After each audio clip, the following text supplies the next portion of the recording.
Приветствую уважаемых подписчиков и гостей нашего канала.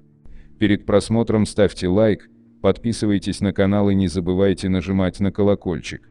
Задержанных 28 мая во Львовской области Виктора Панюшина и Реваза Катамадзе, которые попали в санкционный список из-за причастности к криминальному миру, отпустили.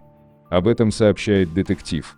Напомним, что 62-летнего гражданина Российской Федерации Виктора Панюшина и 47-летнего уроженца грузинского города Зистафани Реваза Катамадзе Магала задержали 28 мая в городе Стрый Львовской области.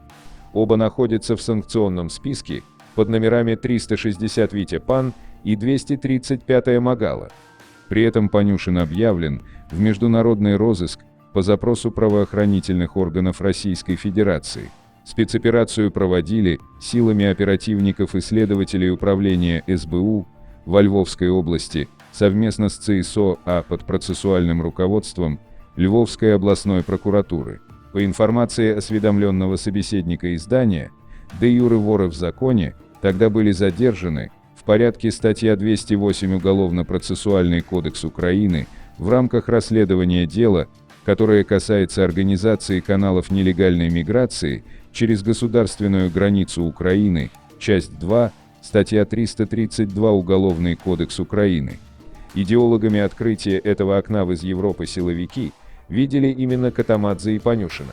Их прихватили, однако в течение нескольких суток они оказались на свободе, пишет издание.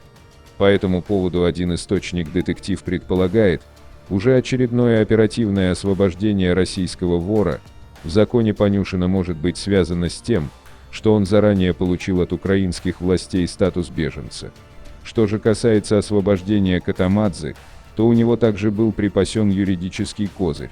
Дело в том, что 26 мая 2021 года, за сутки до задержания Резо на Львовщине, коллегия судей Кассационного административного суда в составе Верховного суда вернула ему гражданство Украины, отмена которого тщетно добиваются отечественные силовики, меньшей мере с 2012 года, говорится в материале.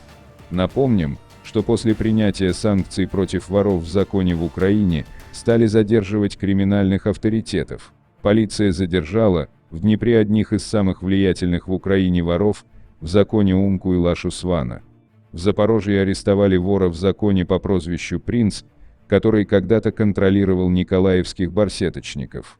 При этом министр МВД Арсен Аваков на заседании Совет национальной безопасности и обороны Украины 4 июня заявил об отсутствии на данный момент в Украине людей со статусом вора в законе.